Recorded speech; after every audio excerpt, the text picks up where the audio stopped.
You know what you need to do? You need to pull off a prestige, like create a fake twin. Just be like, that's not me. That's not me. That's my long lost sister. No, I've done a few of my digital clone already when people have said, I said, oh no, that wasn't me. It was, and they've gone, really? Yeah. And I'm like, yeah, look, I went rogue. And they're like, I just changed her weights and biases and look where she went. Yeah. What does it mean to have a human in the loop? Human in the loop. Human in the loop. What in the world is a human in the loop? Being a human in the loop. AI in the loop. Humans in charge. Welcome to Human in the Loop. Well, I had a business called Shoko in 2007, which was computer vision, which was the very first interactive projections. Yeah. So we sold it into the cinemas. Oh, wow. And so you could project on the floor and kick balls around and things. And that was our company. And we did that and we patented it. We had the whole thing. So computer vision at then, we had to bring all these international kind of academics here.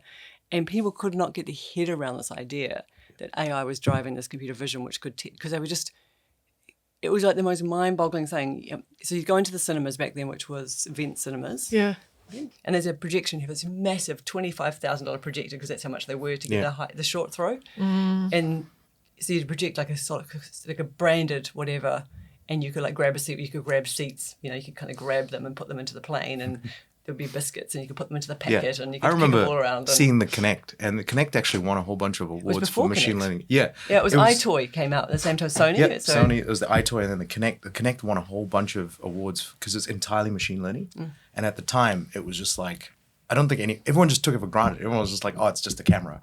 And it was like running like a little neural network on a chip. And they the guys are doing that stuff. Tech. Yeah, I mean the computer vision stuff back then. These guys were amazing. Like the papers they were putting out about this work they're doing in 2007.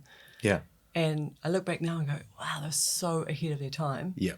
But you guys are ahead of your time if you think about where we are now. The problem, right? What do you think it was about you? Like, was it a book or a movie or just the way that your brain works? Like, what is it that made you go, I see that this is a thing and I'm going to grab it with two hands, sink my claws in, and no one's going to tell me it's not going to be the thing. Because now we're here. Undiagnosed ADHD, sheer boredom, too much sci-fi.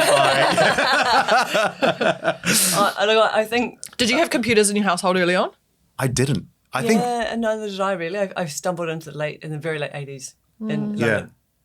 So there's I've thought about this a lot because I never got into computers until I was like probably like intermediate. I would have been like 13 or 14, and then it just just went straight in.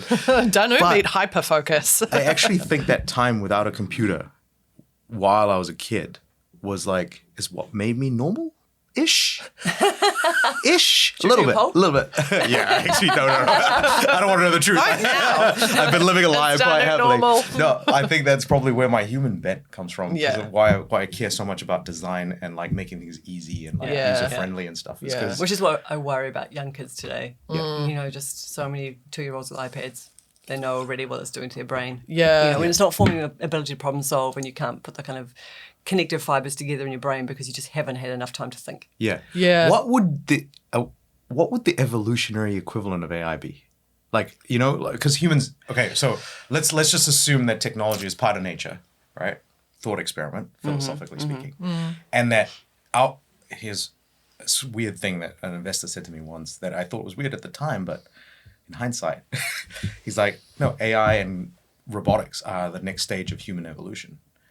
And we're actually just evolving into machines. But I guess a whole humanoid, at the moment, you see the race is on. Like, how many companies are trying to make the best humanoids in the world? And I guess we've gone from wearables and integration, and of course, you're now looking at Neuralink and things and starting to put things into the brain. And there's been even a history of people like the guy who grew an ear on his arm. Oh, yeah. with sensors and I do think there's, and I guess people having much more like bionic kind of implants and things now, and actually if you think about how we're starting to integrate more and more technology into our bodies. Yeah. But would you call that like an assimilation as opposed to an evolution? If we didn't have to put stuff on us, is it the microplastics? Okay, so we're going to go down a deep rabbit hole right now.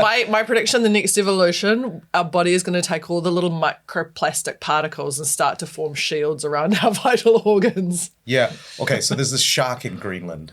I think it's called the Greenland Shark. Okay. I think it's one of the oldest living creatures. It has a lifespan. of like 500 to 600 years. Longer than the Galapagos tortoise. Yeah. So okay. they found one just recently that dates back, like birth time was like 1600s, 1600. They roughly place it at 1650, as in like King Henry the third or fourth or fifth or something. Or something like I don't that. know. Yeah, a long time way ago. lower. Yeah, It's yeah. like old ass. Anyway, its gestation period was 80 years.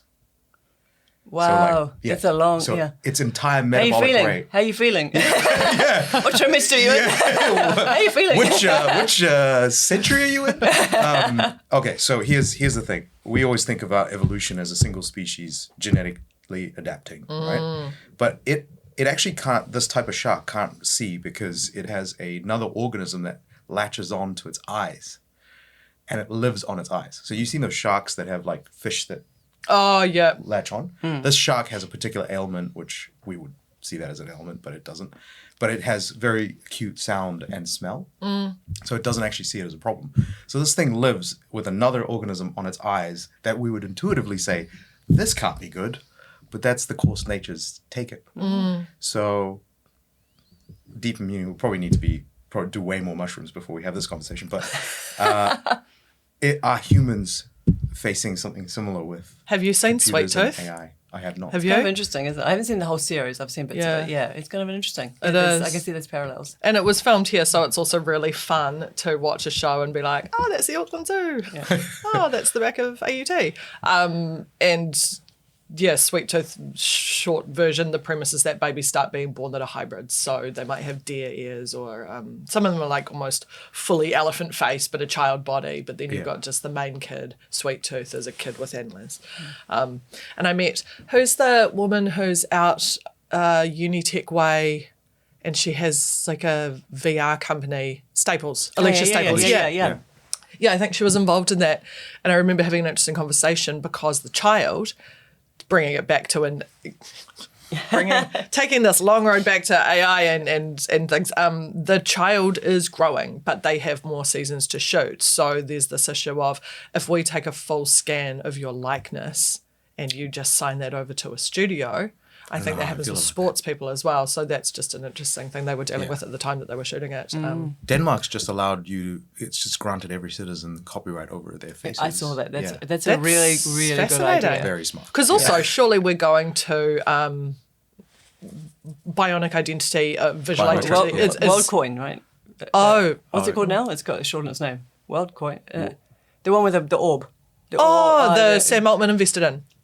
Made. Behind, What? yeah, you know when you What? look, you look into this like thing in your eyes, and they take a retina scan, so that you get given a bit of crypto in exchange, so that he's now capturing all over these developing world nations. I didn't think Sam Altman could get more creepy. Oh no, And no, apparently no, he no, can. They're partnering but with no, Reddit, now, and they're maybe? even doing it on like pizza delivery places now. With some Yeah. countries where you Oh go get your my God, pizza and this they is- say, "Would you like to look in the orb?" And it's like this little thing. And so I was in Santiago last year, and they were setting up, and all the cool kids, so all these young kind of groovy with tattoos and kind of all like kind of come on, get your eyes scanned by the orb.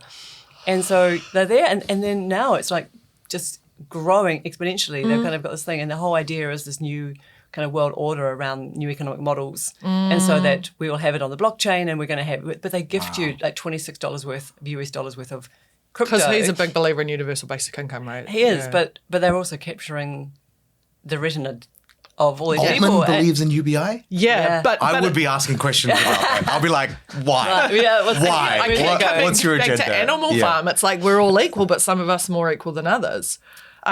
But I'll take you, creepy Sam Altman, and raise you. Spotify's CEO is now into military drone tech. Oh, apparently, like We get a bit of that here, you know. Yeah, we build a Ukrainian. There's a We've Ukrainian got some drone that we export. we've got some pretty advanced, not Ukrainian, but pretty advanced New Zealand drone military technology Really? here. Yeah. Have I blinkered myself to that? I probably have. It's a good strategy for New Zealand because, like, I think I've bitched and moaned about this. You know, we pay Boeing like $4 billion for 4 planes, one of which has to stay on the ground for spare parts. And we've only got enough crew to fly one at a time, and we need one for redundancy. So at any given moment, we bought 4 planes for $4 billion, but we can only fly one at a time. How much work can one plane really do? And for $4 billion, you can buy a shit load of drones. I don't like using the word strategy and military tech in the same sentence. It doesn't feel like it's in the best interest of humanity progressing. Like a strategy for what? For You domination? may not like the answer to this, but you got to have a perspective on progress, right? So, Yeah, you do. I think, and also you have to think about what other things are maybe bigger issues right now. Like I think that keeps some people safe. Yeah. Yeah, I think there's an element of who does it protect as well as the risks. Yeah. But I think some of these things are, like I always think about, like we go back to AI, I just think it's amazing that we all lived through COVID together globally. We all knew what we were dealing with, so we could all kind of figure out a path, and we all had a collective knowledge and like a collective intelligence around it. Right now, AI is coming like just kind of coming in and consuming us, and the majority of people have no idea. Yeah. And so there's no collective narrative at all, and I think that that's a much bigger risk right now for people who don't understand how finite some of their skills are.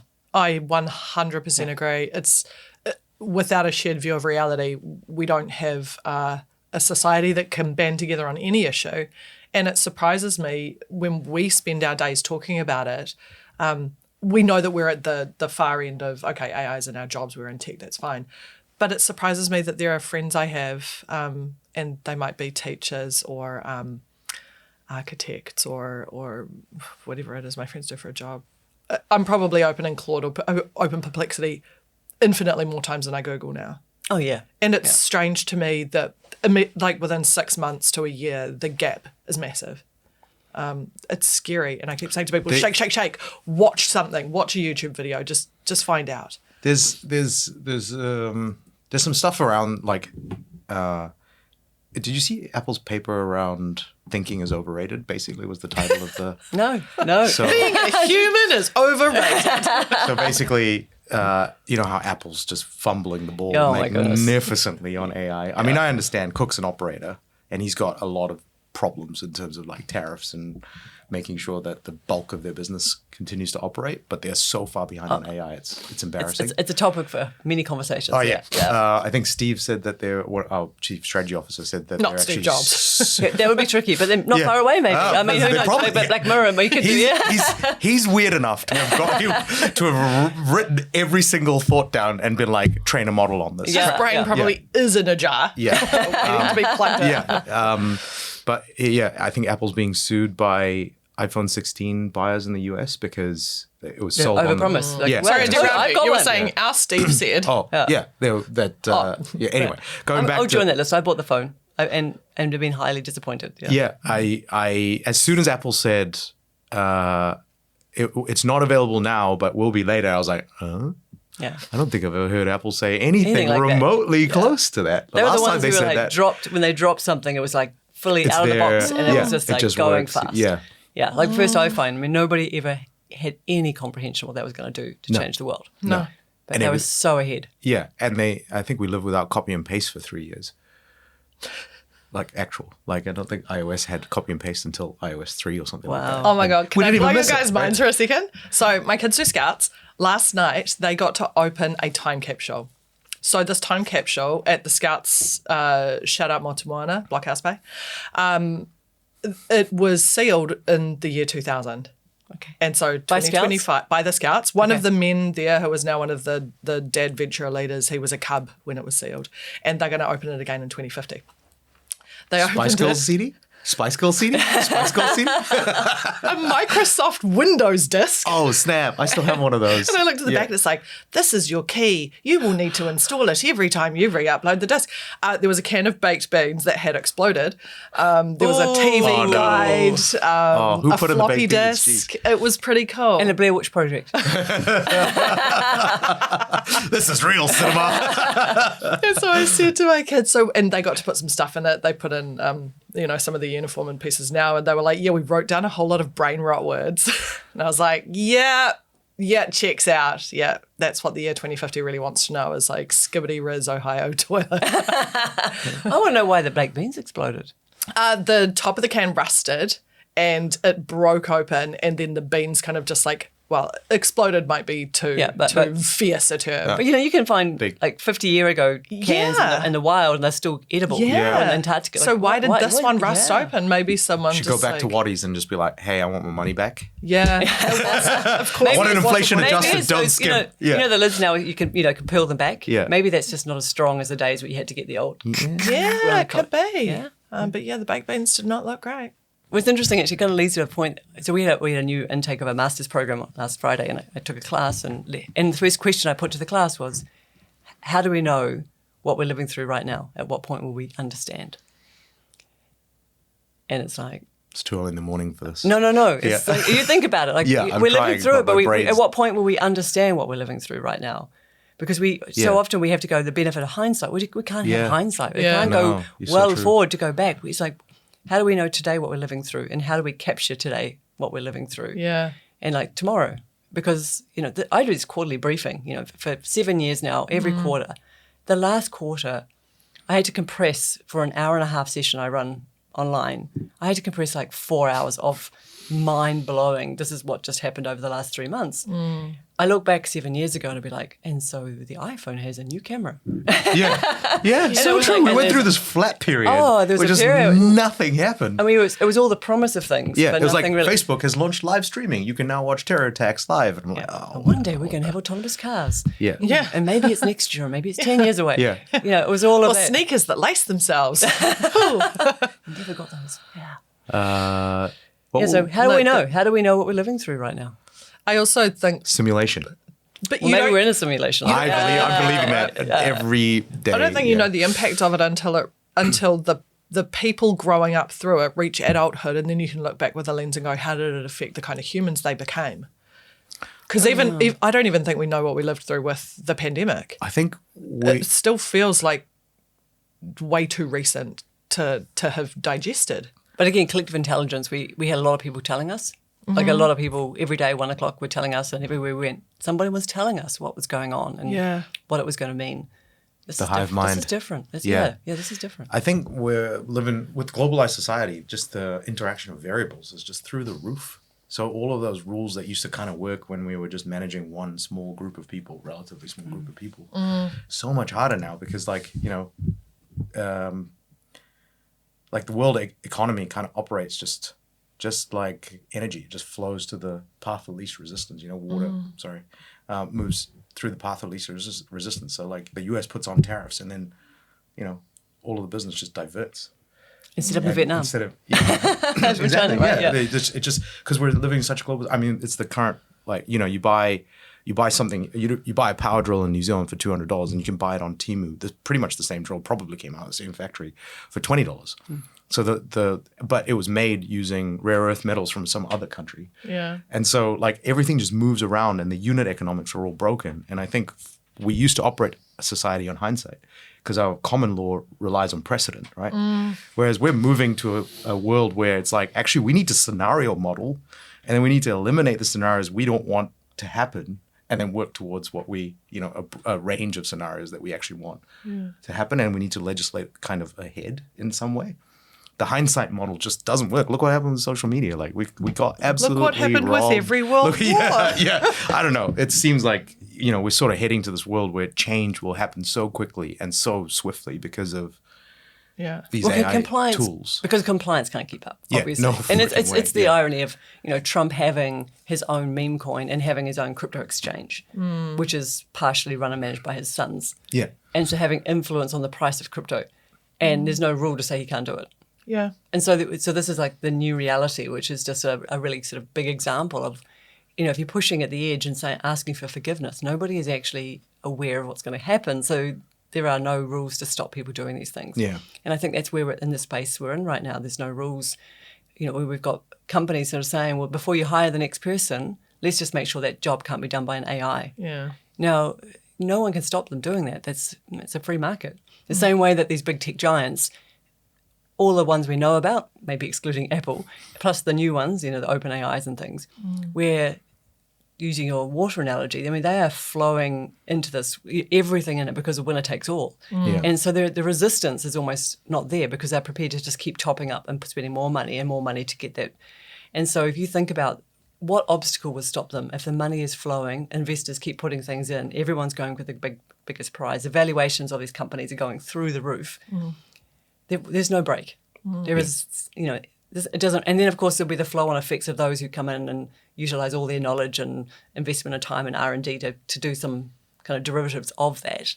But I look at it and just go, we've never seen money flow like this into a technology. This is, so, I'm going to have to say the word, it's so unprecedented that actually... Yeah, and we've never seen tech so closely aligned to high political influence. Never. Yeah, this is like a whole different level. Yeah, and that's some because markets. of the money, right? The wire. Yeah.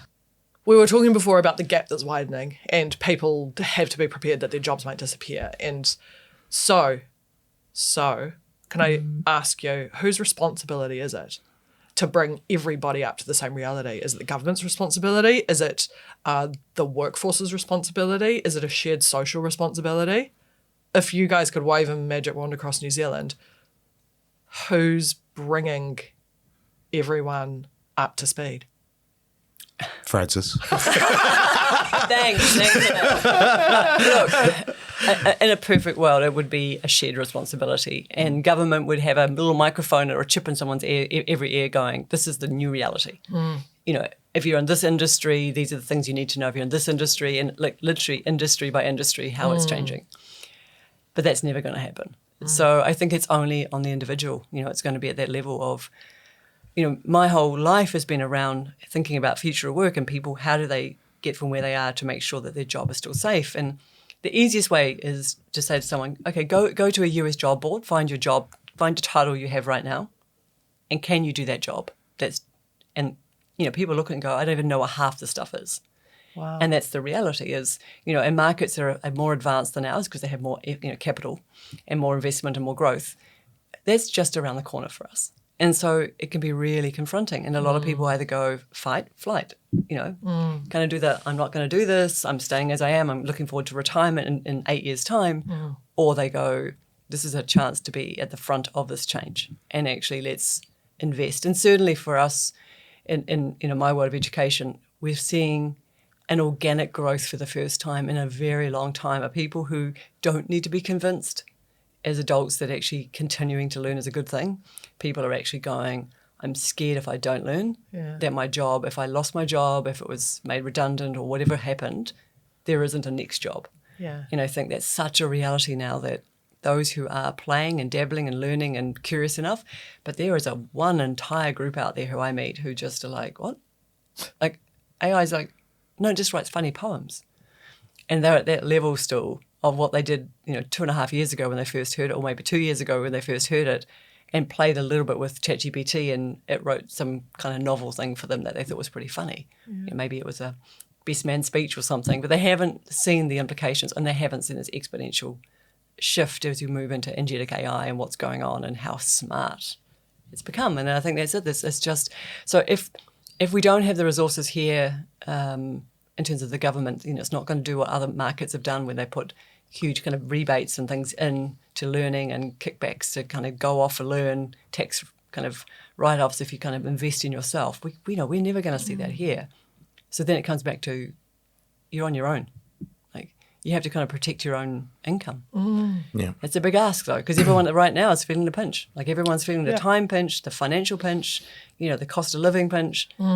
Everything's going up, and then on top of that, you're saying, oh, by the way, you need to also carve out time to learn and spend some money on learning. It may be a little bit. They may do lots of things on free online, or maybe a bit more than that because they need to completely change their career, which is, let's say you're a 40-year-old and you're suddenly confronted with this idea that the career you're in has now got a sort of a cliff coming up, and the burning platform's already on fire, and you're having to run to this and figure out something else along the way to suddenly go into an entirely new career.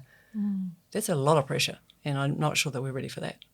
So that's my kind of doom and gloom. No, I mean, it resonates. Look, I think we need to, I don't know where community leaders play into all of this, but I think in business and, sort of ethnic leaders and, scout leaders, honestly, I think it's everyone. Everyone. Everyone needs to kind of be singing from the same hymn sheet, which is not that AI, and I think this is probably a bit of an entrepreneur mindset thing, you think about the downsides so that you can plan against them. So it's like, hey, these are the worst case scenarios. Let's avoid those. And I think most people don't like thinking about the worst case scenarios, or they catastrophize and think it's going to happen. There's a subtle difference, right? Thinking about the worst case and then kind of not worrying about it because the likelihood is low, but the impact is high. That's the kind of planning we need for society, where it's like, look, Apple have shown, and a lot of machine learning engineers, myself included, know the mathematics of how these models work. And it's like 80%, the current generation of models is just pattern matching, where they are actually they've been given so much data that they can find correlations that look like thinking. But the real challenge that's going to appear is, and I don't think AGI is going to come from the current generation of models, when you introduce quantum computing into that, then you start to really mimic the human brain. Because like you can show a 2-year-old a picture of a cat, one cat, and they'll be able to identify a real cat, a cartoon cat, all kind. That's probably quantum stuff happening in the brain. Because remember, quantum is nature. And we're some form of evolved quantum computer, right? The current mechanical computers, we're trying to replicate human brains, but we're using valves and switches, the equivalent of good analogy. in nature, right? So while right now the risk is immediate disruption for jobs that can be replaced by pattern matching AIs, the real risk is when we have a benevolent AI that is run by some kind of quantum computer, which isn't just around the corner. It's like, IBM's hit like 150 qubits. The types of problems that they can solve. And they're the ones we know about, right? Exactly. The one inside the stealth bomber, the B-2, is probably off the charts. And you have to think, why is there so much money being attracted when the ROI is clearly not there on the current generation of models? It's probably because people who have that quantum of money probably also see a lot of other deals, and they're kind of looking, oh, look, we're probably 10 years away from general fusion or thorium, one of the two, which means we have unlimited energy, which is fantastic. We have, a whole bunch of countries like Africa and India modernizing, which means we've got a labor force and we can mine stuff and label data. And then we've got, the US and China racing to build the most powerful quantum computer, which means when you put all those three things together, you can build something probably a little that we all should be a bit worried about. When it will arrive and the chance of it arriving, probably reasonably. Yeah, I think you listen to enough people, it's not an impossibility anymore. Yeah. Like all those three things are all happening in their own trajectory. So they're all happening so it's in terms of once they morph. Yeah. And they're all built to morph. They're all built to be together. But it's, each one of them is in their own little race to get to the front of the, the quantum line or whatever it might be. And, it's sort of interesting as you were saying that, I was thinking, going back to Y2K. Remember, when we were all like convinced that planes were going to fall out of the sky and it was like all these things were going to happen and, everyone was counting down to the end of the turn of the century and it was going to be this big deal and all the doomsday cults kind of came out and all that sort of stuff. And that was like a purely fictitious make-believe, scenario, but lots of people subscribed to it because it was like this is in a way, it's so much bigger. This is like, it's Y2K on steroids, but it's happening and it's real. It's not, things are changing in front of us. And it's really funny. We'll hang on to things which are almost fictitious and only a small probability of happening and missing the really obvious. Yeah. And actually, sorry to interrupt, but with Y2K, a lot of people did a lot of work to avoid the problems. I know. They had to change all the, the numbers of roll. And so there's this old adage, if an engineer is doing their job, you don't know their name. And for Y2K, we actually took for granted banking systems, financial systems. They did actually. Huge amount of work. I remember COBOL jobs. I was like, COBOL? You're getting paid $300,000 a year to pull people out of retirement. Because these banking systems were just like, hey, could you add a zero? Because the last guy, he put in 2. We actually need 3. And it's like, it was just fascinating because one of my teachers at Papatoetoe High was he was COBOL contracting at night because there wasn't enough COBOL. And like the internet was kind of new. It was like 5 or 6 years, like the general internet that we know today. Yeah. And he was just online and they were literally shipping him mainframe code in COBOL. And he was doing 1 or 2 hours a night and he was getting paid like $600 or $700 an hour or something. Which was, So I think the paranoia, it actually plays out, right? Because if we had heard about Y2K and then no one lifted a finger, Who knows? we could have had a bank run. Yeah, maybe, you know? maybe. We could have, yeah. But I think the difference is now is it's every sector. This is not just so true. and there's no probability. It's a fact. You know? So we've moved into this. There's a possibility. We're going to plan for a scenario. We know the scenario is already here. Yeah. What we don't know is that next scenario, the one you just talked about, the Yeah. convergence of all these technologies and whatever time into the future. Yeah. Where, you know, AGI becomes a real thing, and then, you know, what do we have at that point? But you know, it's such a short time. I mean, Yeah. you know, I always, you know, go back and go, it's only a few hundred years ago, there were, you know, the beginning of the steam kind of evolution, industrial age, where, you know, our grandfathers were out there, you know, physically working 9 to 5 and shoveling coal and building railways and hospitals, you know, and here we are today in just a few generations. Just if you could take that person, if there was time travel, you don't have to go back far to bring someone into today and go, they'd be looking and going, just how is this possible? Yeah. You know, it's just extraordinary. Yeah. We've always dreamt of thinking machines, and you know, and there was the old story about the Mechanical Turk, where they I think it was a magician or a roadshow guy basically built a box, and he had a guy inside the box, and he pretended like it was a computer, and that's where the Mechanical Turk comes I from. love it. That's like the Wizard of Oz. Yeah. We used to joke about the McRae 3000, which is actually a computer filled with leprechauns. Yeah. I'm not sure it works in today's world. No, it doesn't. Yeah. It doesn't work, no. Leprechauns. Yeah. It's really interesting. I was in Shanghai last month and haven't been there since pre-COVID. And, you know, I've been in driver's taxis. You know, I go to San Fran regularly, and you know, you jump in and it feels like a car without a driver, but you're looking at all the LiDAR and you're looking at the equipment on the car, and you can see how it works. And so, you know, that piece of driving or sitting in an autonomous car is not unfamiliar with me. But two things. You arrive at Shanghai now. You know, this is a city of, you know, 25 million or whatever it is. And it was quiet. And I was like, why is it? It's so weird, like spookily quiet, and beautiful flowers, like roses on every motorway growing in the middle of the road, like boxes. And I'm like, so depending who you talk to, but over 50% of all cars are now electric. But in the inner city, they have different colour license plate. Yeah. And the green ones are electric, and it's like just a sea of green. Yeah. But these are beautiful Chinese-made cars. Yeah. Like, apart from the odd Tesla, Yeah. like it's just these extraordinarily beautiful electric cars, and they're sleek and gorgeous, and they're just quietly moving around. But I was sitting in the back of an equivalent of an Uber, and this car pulled up in me like 5 lanes going one way, and I was looking at it going, wow, this is a beautiful car, I wonder what it is. So I'm looking at the car, at this design of it, and as it came forward, on the back of it had like one of those little running digital lights that move across saying autonomous.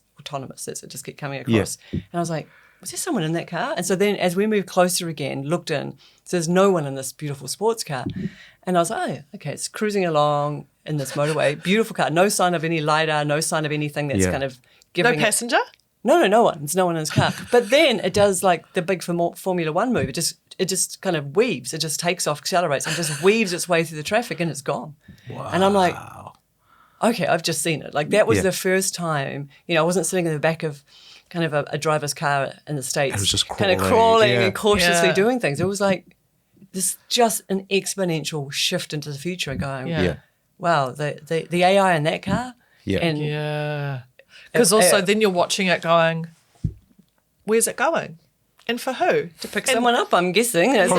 Probably to get donuts. No, like, That's what I'd use it for. I'd be when a like, person interacts with AI Yeah. in the way that we do, it's request in or instruction in and feedback, and to watch physically in the real world an autonomous anything move from A to B across you. Do you know what I mean? Like to see it move around you. Yeah. doing Or its drones job. following cars, like, you know, the other thing, instead of traffic, you know, like traffic officers, yeah. just a drone sitting and just seeing a car and going across again, you're starting to see this whole different level Yeah. of technology. I mean, you know, I'm always astounded how amazing China is, and, you know, in terms of the advances, it's so quick. Like, they have all of the ingredients to be a superpower. Like they just have a massive Well, they have motivated domestic infrastructure, which is, you know, if you go against the US, there's no infrastructure, aging, and really, and they kind of went through their boom, right? Like after World War II, they invested don't- heavily and then stopped.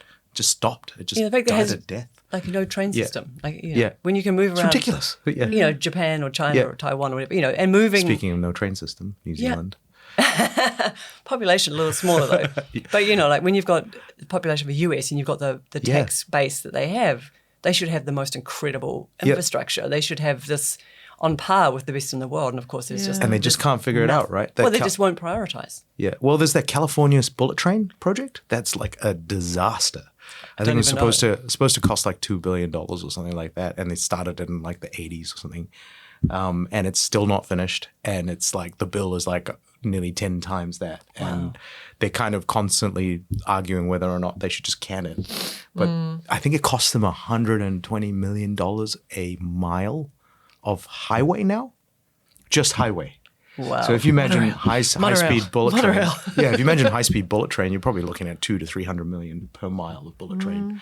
Whereas China's just like concrete, steel, bullet train, go. Because they're going through that period where bureaucracy hasn't caught them yet. Because America had that, right? Like there was a period there where any country starts to accrue a huge amount of wealth, and there's no bureaucracy around that. It happened during the 1600s with the East India companies, happened with the Mughal Empire, happened with the Roman Empire. Collapse of the Roman Empire is mostly attributed to bureaucracy. So it became so powerful and wealthy that eventually bureaucracy takes over, and then the bureaucracy slows everything to a grind. And then eventually you can't do anything, and it causes the collapse. Yeah. I think the US has kind of gone through something similar, whereas China's in that period where bureaucracy is one person. Well, we used to be one of the most egalitarian countries in the world, and now we're one of the most with the greatest amount of, inequity. Yeah. And I think this comes down to it. Like if you have a similar levels of income, and there are restrictions in Japan about how much, the multipliers you can have, and you have an agreed kind of commitment to simplicity and even places like the Netherlands where a second home is seen as a terrible thing, in terms of social structures and things, or if income is only X times the lowest paid to the highest paid in many countries, and these are not necessarily, some of these are socialist countries, but they've just got this very strong collective will to do the right thing. Yeah. In this country, we have this massive inequality now. We've gone from being egalitarian, and I think that's part of the challenge in the US. It's the extreme version of that. Yeah. Where you think it's bad here. Chase the money is to be made on the new things. Just go to space. Just go and kind of focus on space now, because the new frontiers are where the money is made. Going back to infrastructure, it's just not lucrative enough for someone to care. Yeah. And unless you've got people who are really committed to that, you're not going to have it. Yeah. And this is going to play out in AI, to keep pushing it faster, because the winner takes all, which means the acceleration of money flowing into that area to the detriment of other areas. That is, it's playing out right in front of us. And the irony is, like, I don't know if people, everyone seems to be aware of it, but, I'm like, my business ethics, I'm like, live by the sword, die by the sword. I'm the same. But I'm a socialist. I grew up and I'm the beneficiary of socialist policies. Like my education was almost entirely because of socialism. And same with my parents, and so owe a lot to the country. But I don't know if people realize that a lot of the wealth that's built today is from corporate wealth transfer. So you pay your taxes, the government deploys those taxes, and then particularly in the US, it goes towards building the military. And, you look at the amount of spend that the average, I think it works out to, the average citizen, remember, the US is a country of 350 million people, and most of them have tax returns. You would say at least 250 to 300 of them are filing tax returns. And the average amount that every US citizen pays towards the defense budget, it's about $5,000 a year. Wow. That's a Under the pretense of staggering- being kept safe. Yeah, and when you look at the track record of the US military-industrial complex, it's embarrassing. Yeah. They've built all of these weapons that, like the F-35, it's like a $120 million fighter aircraft that's never been in combat. And it's like, and any combat that it has been involved in was instigated by the army that purchased it. So, like, these weapons are just being built, and the B-2 bomber that was recently highlighted in the raid of Iran, where the strategic geniuses never thought that the Iranians would move the nuclear material that they've been spending hundreds of millions of dollars and 20 years enriching. It's like, no, we'll just leave it exactly where you think it is. I'll just leave it there, even though we've seen you coming for like at least 5 days. Anyway, that bomber was like a 40 to 50 year program. It was captured German technology. It was then prototyped. And then the US Army ordered 100 of them, took delivery of 22 of them. By the time they took delivery of each of those aircraft, the unit cost was $2.2 billion US dollars. Wow. And per gram, if the B-2 was made of gold, it would be cheaper. Oh my God. And that was paid for By taxpayers. by some gardener Yeah. paying his income tax. The thing is, the media in America in particular has now weaved narrative through so many different kind of courses. You can't tell the average person a story like that and have it believed equally across the board. So nothing gets done. Yeah. Nothing gets challenged because people don't have that shared view of reality. Yeah. I think media has a huge role to play in that. Well, that's it, algorithms. Yeah. You know, you take you down the one view, Yeah. and then actually it's really hard to find a contrary view to your own. So then, it's, Yeah. And they've been showing studies that political views and political debate doesn't actually change people's minds because most people enter. If you look at it purely utilitarian, there's no right or wrong answer, right? Inherently, politics is your Subjective. opinion. Yeah, exactly. Yeah. It's your opinion about how things should run. And if you believe the consequences are good, then you believe the consequences are good. But there's more and more evidence showing that whenever someone enters into a political debate, they enter with a fixed mindset, effectively, which is they've got an established position and they're telling themselves a narrative to justify that position. Rarely do people actually engage going, I've got a position. This is what I've believed for the last 10 years, 20 years, 30 years, 50 years. And I'm willing to change that by listening to this person. And self-interest is a big thing. And look, one of the areas I always talk about is, so our population right now, our working population, there are 4 people working, like earning taxes for the country for every single retiree. It used to be around 7. So it's gone 7, 6, 5, 4, and over the next 20, 25 years, 3, 2. Wow. 2 to 1. So 2 people working for every retiree, because, you know, people retire at 65, live 85, 95, 105. Yeah. So they're going to be this huge shift Long to this. tail. Yeah. So the next 25 years, all of us will be sitting in retirement, maybe, whatever that looks like, When the robots make us. when they stop us, yeah. Citizen, stop working. But there is no economic model that's going to support 1 taxpayer or 2 taxpayers for this massive infrastructure you're going to need for health and all the housing and the needs of that. So even if you just said on the basis of every other country that has had that ahead of us, so you could go Japan, South Korea, China, where they've had a really rapidly decreasing birth rate, which is the same as here in almost all the Western world, and aging, longevity becomes a bigger thing. What have they done? They've gone into automation, AI, robotics, early, because they need that workforce to be enabled with sort of auxiliary skill sets of robots. Yeah. And the machine has to do a lot of the lifting, literally, in many cases. And so as a country like ours with a tiny base, you know, if we had another 50 million people, maybe we'd be in a different position. Even 15 million people would help. But right now we just don't have enough people and enough people staying. And if you look at people who, you know, the couple of hundred nearly who are leaving every day off to Australia, they're typically younger. So they are also the ones who potentially may have children. They're moving. So if you just go 2 to 1, 2 people in the workforce, a retiree, actually, if we haven't picked up and become one of the most sophisticated digital, you know, computer-based, technology-enabled countries in the world, who exactly is going to, you know, maintain our country? Who is going to be the one that's going to pay for and build our future hospitals, our future schools, have the kind of the people on the ground doing the job? Who's the plumber going to be?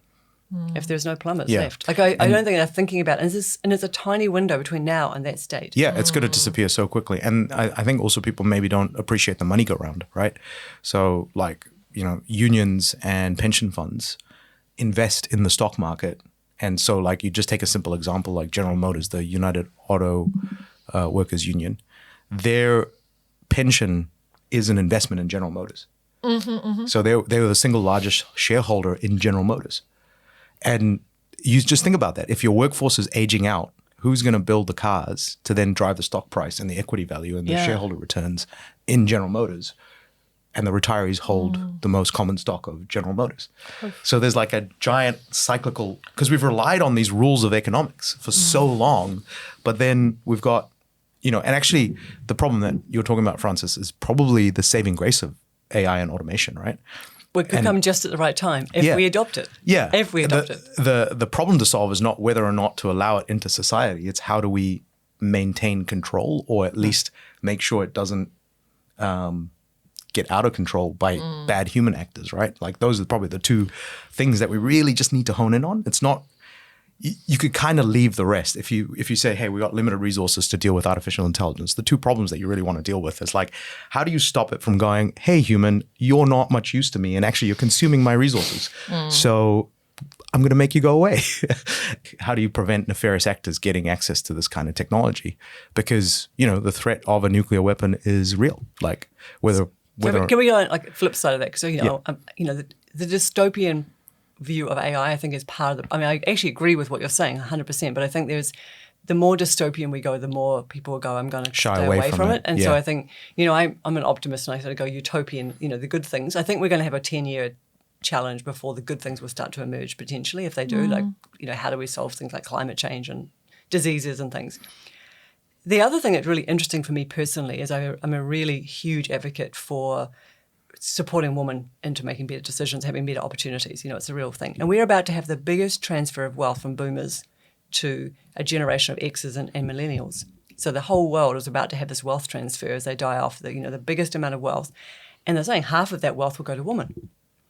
And mostly women have not played in this space. And so for me, it's like, what if we could get, across the world, let's just focus here in Aotearoa, just saying, what if women here were the ones that could understand what that wealth could be used for, not properties, actually about this future state where this country becomes really enabled in technology. It really looks at, the best way of food tech and agri-tech, and we're looking at, how do we try to feed more people sustainably? How do we educate more people so it's relevant? How do we provide healthcare that is actually integrated with AI so that, you're getting the best diagnostics and the best care, etc.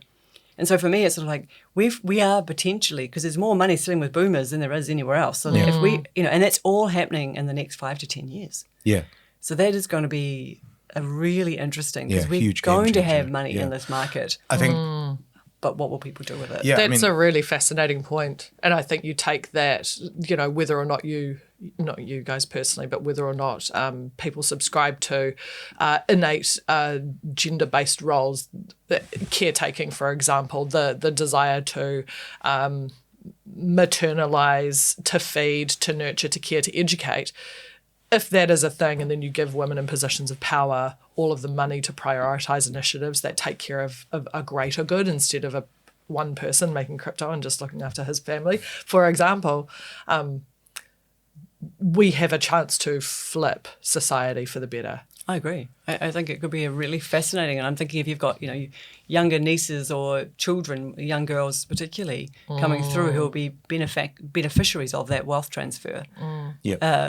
Making sure they understand and that there is no gender-based roles, or they actually for the first time really thinking about, because to all your points, you will see, I think, less friction, less war, less of those things that actually typically, this sounds very gender-based, but just based upon the fact that war is not typically in the domain of women. Yeah. I can't imagine a lot of women justifying a couple of $1 billion on a stealth bomber. It sits in a garage. anyone with 2 brain cells wouldn't justify, but it still happens. There's also not a lot that's of the women who problem. would justify a lot of old BMWs sitting in a garage. Look, it's a disease, right? Like addiction is a problem. So we're outnumbered here, I'm sorry. Yeah. It's like, Look, I completely agree. Like there's just this, there's definitely, there's so much potential with it that it's kind of like, I don't know what the equivalent would be, but it's almost like learning to swim. Like swimming is an amazing thing. Like it keeps you alive, it's enjoyable. But if you don't learn to swim and you just dive into the pool, it's life-threatening. Yeah. So That's a good analogy. I think what I'm advocating for the most is to learn to swim. And it goes back to that entrepreneurial comment. I just want to protect against the downside, because we've been through the social media stuff, right? Yeah. And I do not we're diminish. still living it, We're right? still living I mean, it. I think it's, that's a really good, how will we know what we're living through? Like we know what we're living through right now. All the data is telling us what's happening to our kids, particularly around social media. We know the impact it's having in skewing everything from disinformation, misinformation, addiction, dopamine hits, shorter attention span. All those things are happening. Education results, achievement are going down. People's ability to kind of hold attention for long periods of time, reading ability, writing ability. Like it's all the data now, and yet we are still continuing as though we don't know that. Yeah, there's still debate. There are about, still parents who are giving their kids 4-year-olds iPads and going, go for it. I think the potential, you were talking before about AI in healthcare.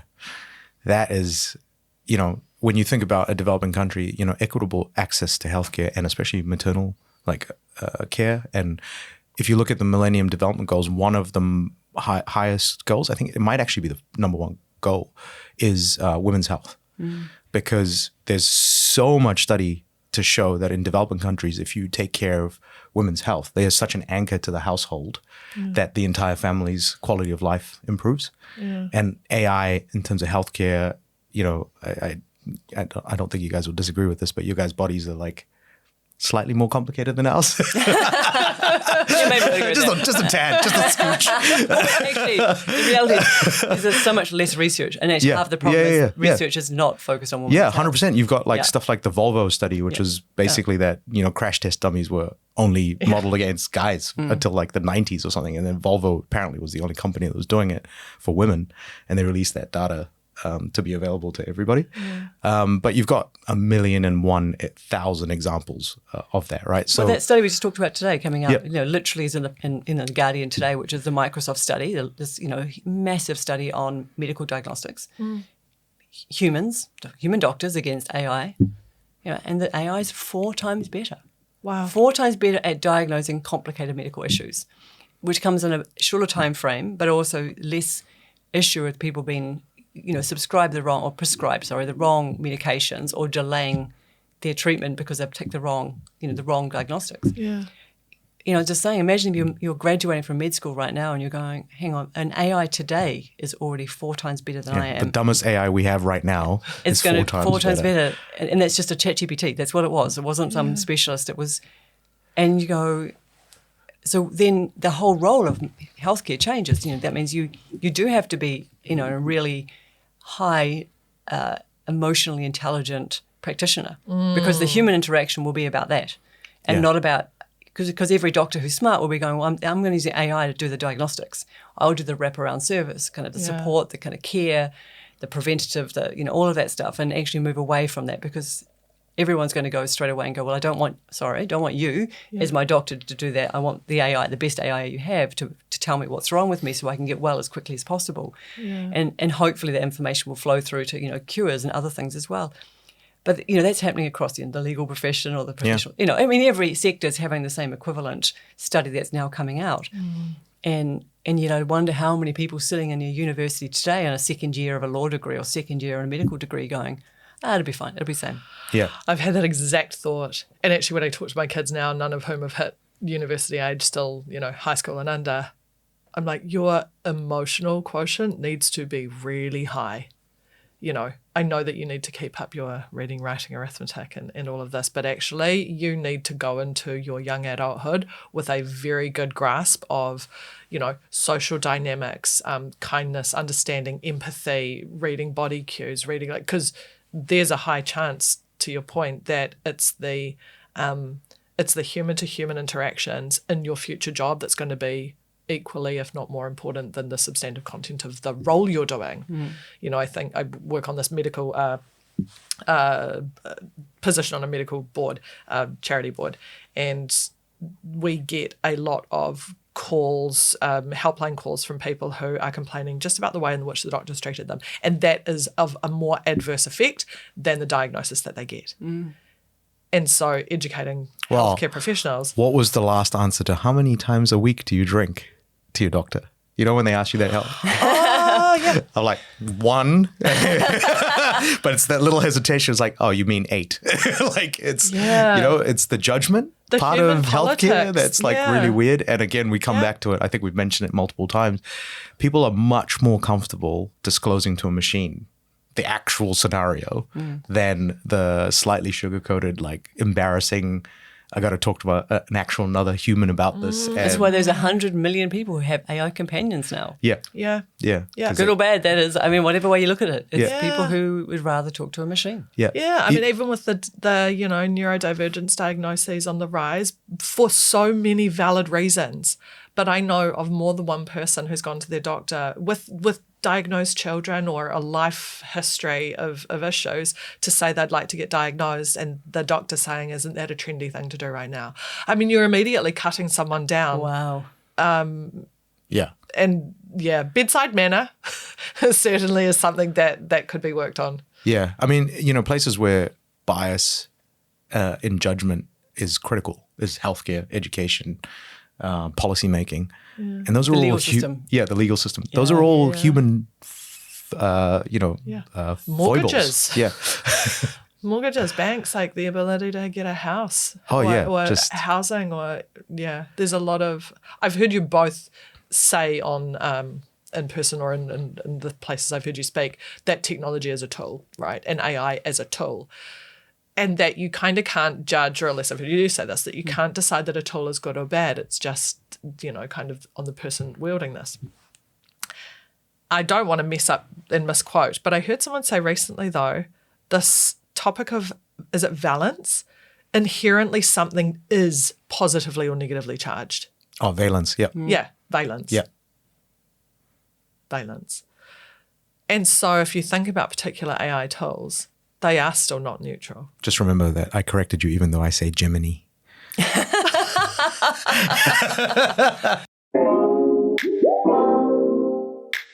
Technology, AI is not neutral, even though it's just a tool. Tools are still designed, It's still built by people. A hammer can build or it can destroy, but it was designed to build. So it has inherent positively charged value.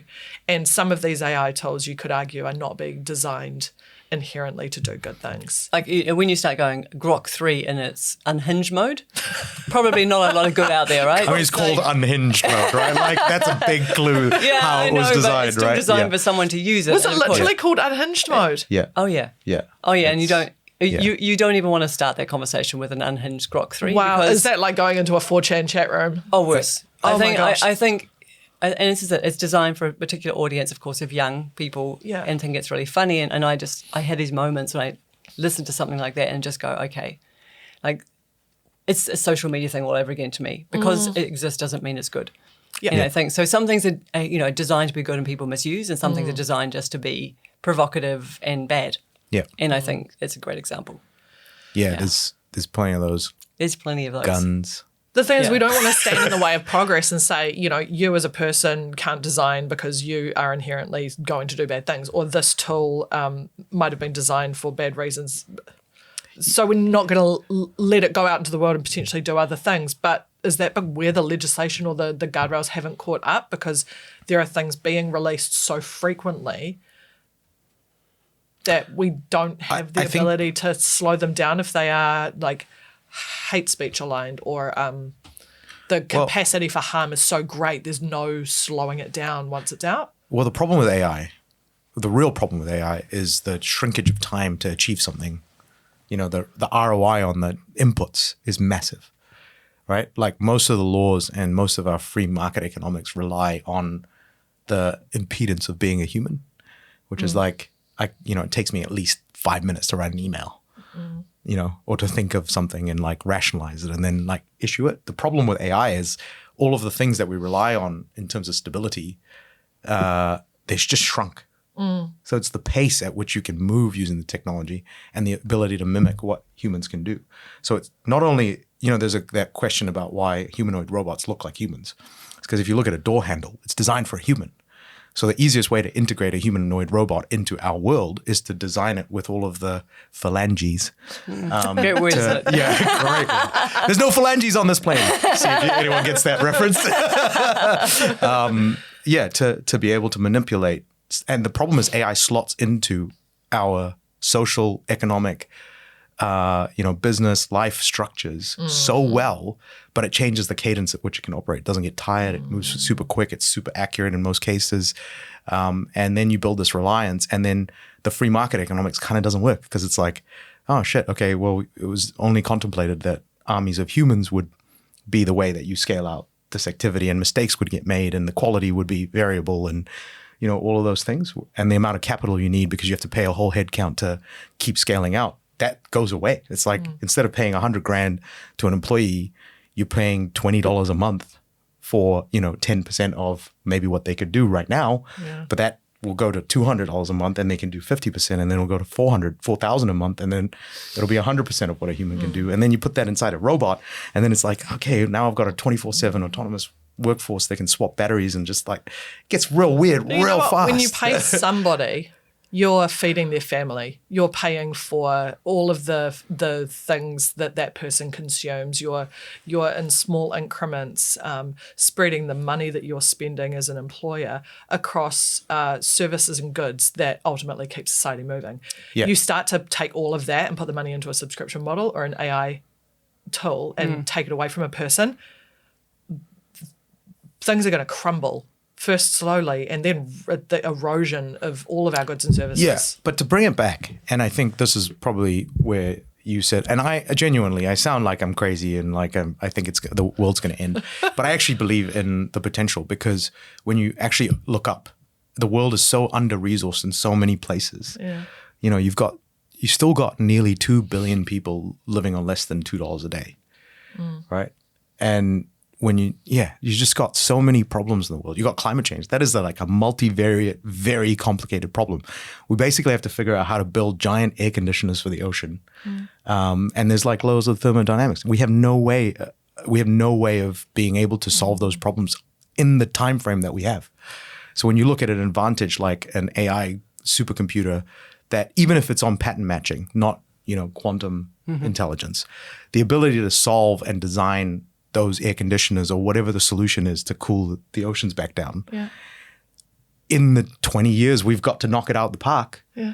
It's actually going to become pretty critical to solving that problem. Yeah. Because that's a real existential problem, and it might be, and my hope is that these gigantic existential problems unify us in the same way the pandemic kind of demonstrated the potential of. And unified most of the world around like, World War II and stuff. You would argue that was probably a very collaborative period for each hemisphere that was involved. But I think these unified challenges like climate change will squeeze us to need AI.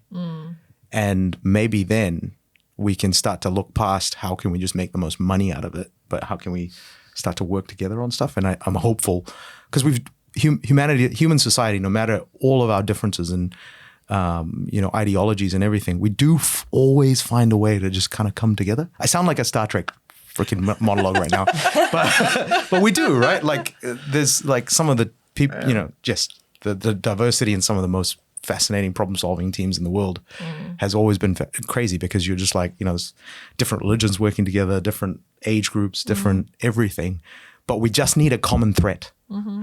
And I'm not saying AI is the common threat. I don't think that that's going to really happen. I think there's a chance of it, but I think it's pretty low. But I think something that can unify us towards, and climate change fits the bill, because finite amount of time, proper existential threat, like we're all dead if we don't solve it, and the clock's ticking. And I think it's interesting actually, because the World Economic Forum came out this year, every year, and they do the risks, the biggest risks 2 years from now and 10 years from now. And they color code them. At the moment, the highest in the 2 year is all around localized armed conflict. So, people around the world have been really worried about the political kind of tensions that are going on, the conflict that's going on, and that's disproportionately the biggest one by far. Of course, something we don't feel here at all.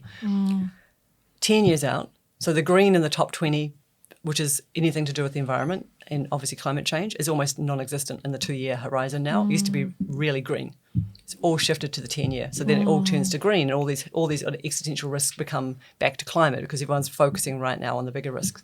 But to my point before around, I think the next 10 years are going to be the most challenging, because we won't have those solutions. We probably won't have that one existential risk that's going to bring us all back together again until that time. And I agree. I think it's going to be climate that suddenly the realities of what that impacts on our life when people can't get insurance for their house, which means they can't sell their house because no one's going to give a mortgage on a house that's not insured, where people are starting to understand that, that the weather event is playing out on, a whole bunch of the things they hold sacred, like their entire wealth being put into a property, that the property is no longer worth anything. Those things will happen, I think, in the next 10 years, where it just changes. And things like climate refugees will become really real. We're going to start to see the impact of the birth rate dropping continuously, which a lot of young people are choosing not to because they can't afford children, but also because they don't know what world they're bringing them into. There's a whole bunch of stuff that all comes together. I think the next 10 years are really tricky. I hope that after that period, we kind of come back together and say, okay, we're now actively working on this climate issue. We're actively working on the health issues and challenges of longevity, but also the benefits of longevity. Extending work life, extending quality of life, bringing that, those 2 billion people you talked about on $2 a day, bringing them up and becoming more middle class and actually having opportunity and choices and education and things.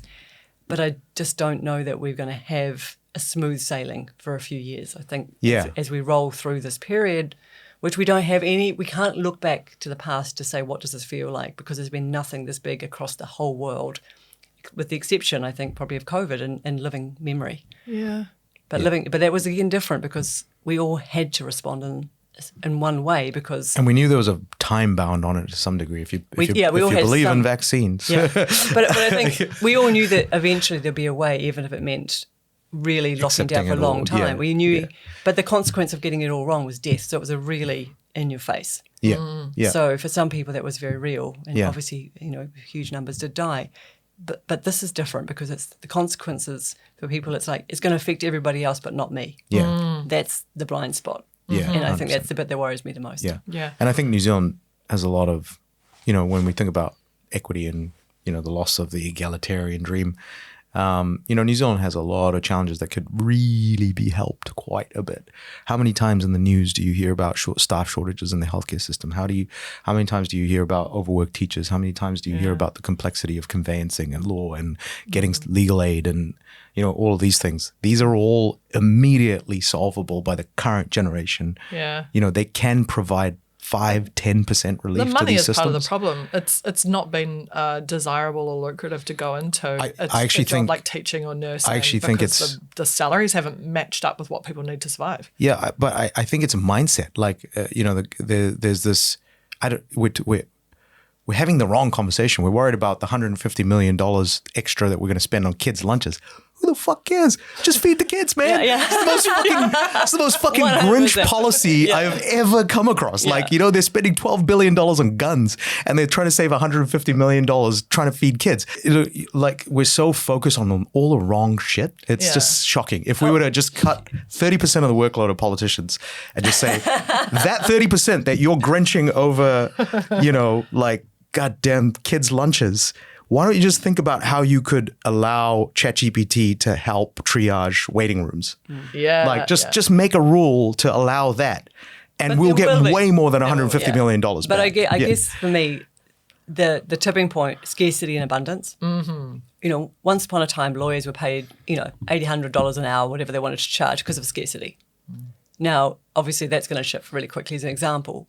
But when you have a world where there's so many people who are older and needing healthcare, what do you reckon is going to happen to a nurse's salary? Yeah. It's going to go scarce because there's scarce supply of nurses. Yeah. So there will be a trigger where, I would say to people, if you've got kids, healthcare, whether it be nursing or whether it be physiotherapy or counselling, like it's a really good industry to go into because we're going to have more and more people requiring that support.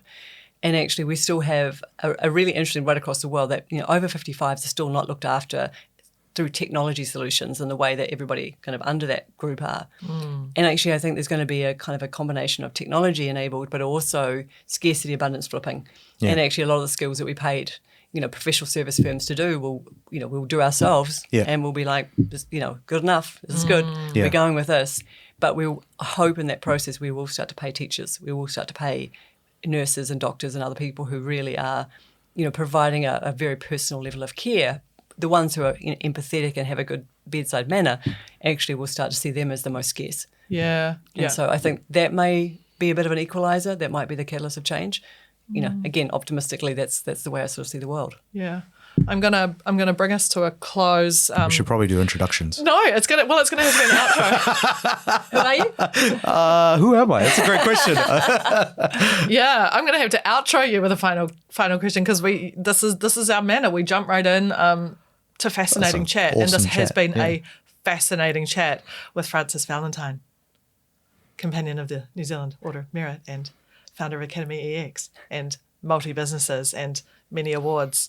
I had it written down, but I've forgotten them all.